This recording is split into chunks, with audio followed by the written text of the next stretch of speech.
we've just come off the dyno on this wild S14, 600 plus, in the old money, 800 plus horsepower, mate. You'd have to be happy with that. Yeah, I'm pretty stoked with that. It's been a long 8 years and we finally got it there. 8 years building it or 8 years off the road? Well, I blew the engine up 8 years ago and then just never had the funds to get it to this stage. So tell us a bit about it. You're saying it's a 2.2? Yeah, it's a 2.2 stroker from Dyno. The motor's built by Dyno engines, so they've done everything. And I just put it in the car at home. And the big thing I've noticed, obviously, in this, big power, but you're not running one of those exotic VE heads that everyone... No, we just still kept it with a DE head. I just wanted to keep it how it came from factory. The only thing I've changed would be the gearbox, which is a CD009. That's the VQ?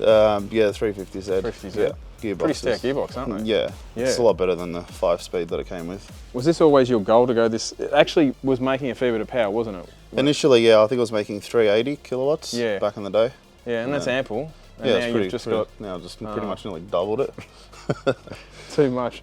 I didn't think you'd make this much power, to be honest. Me neither. No. No, I've been so nervous. Yeah, I've got goosebumps and everything, so. So that's a Precision, what size turbo? 6062. 6062. Yeah, Gen 2. Gen 2, and to make that power, 830 horsepower, I think I saw the logs, touching 50 PSI, yeah, mate. that's a lot of boost. I think you're, that's you're it, no more, done. Of turbo. Call it quits.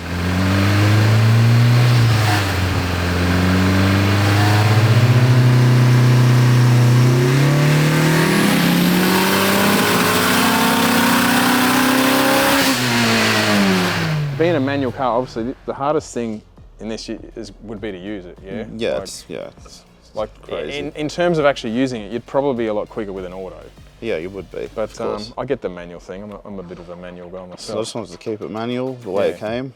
And a lot of people overseas don't realise these are actually sold in Australia as a 200SX. Yep. So this is commonly referred to, what is a Series 2? Series 2. I think they call them the Kooky. S14. S14, yeah. I like the colour. This is factory paint, yeah, isn't Shiraz purple. Yeah, and they also did a nice green. The green colour's nice, yeah. Beautiful engine bay though. You spent a lot of time, I noticed little things like, you know, hose fittings, how you run lines, that sort of stuff, but she's come up, it doesn't look like you've cut any corners there. No, I wanted to do it as neat as possible, keep it clean, keep it easy to work on as well, so there's nothing in the way.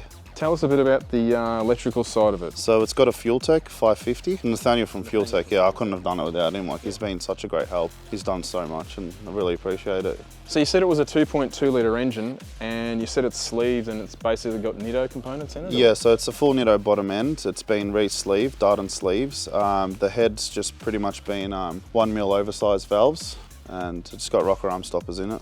Well, engine side of it, it's been flawless today, hasn't it? Like, you guys have checked the spark plugs, but you know, it's not like you've been emptying the catch can every run. Or no, well, the main thing is I don't need a mop and bucket to clean up anything, so I was pretty happy with that. We kind of just did a bit of a virtual compression test on it, on the Fueltech, and it's come up mint. Yeah, no, it's still very healthy, so it's good. Yeah, we started off today, it made pretty good power on, I think it was only 16 pounds, it was well north of 300 kilowatts. Yeah, 370.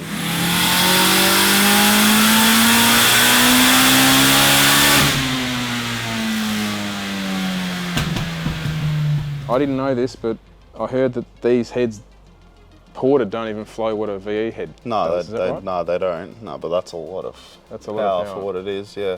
Yeah, so is there anything else you're going to do to it in the next little bit? Just enjoy it after 8 years? No, I'm just going to enjoy it now, that's it. Yeah. I think there's not much more I can do besides going to a VE head. You'd have to probably sell the car just to buy one of those heads. Yeah, it's bloody ridiculous these days. Oh, good luck. Thanks for bringing it down. And I have to think, I don't think we've actually filmed, I could be wrong, we've filmed a lot of cars in our days, but I can't remember too many making 4-cylinders making north of 800, yeah, so no, well done. A lot of power, thank you very much. Awesome. Like, I couldn't have done it without Dandy Engines.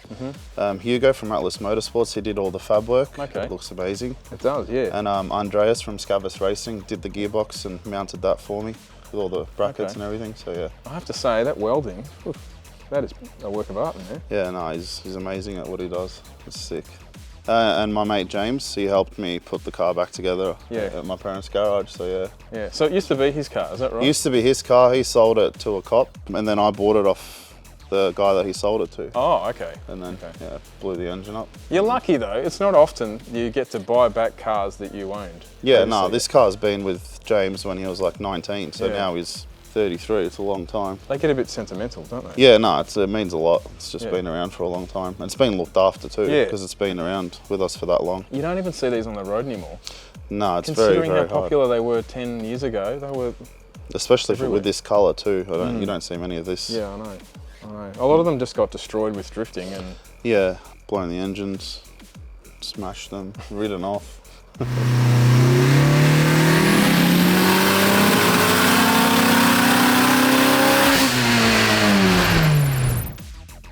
If you haven't seen our collection of 90s retro merch yet, what are you doing?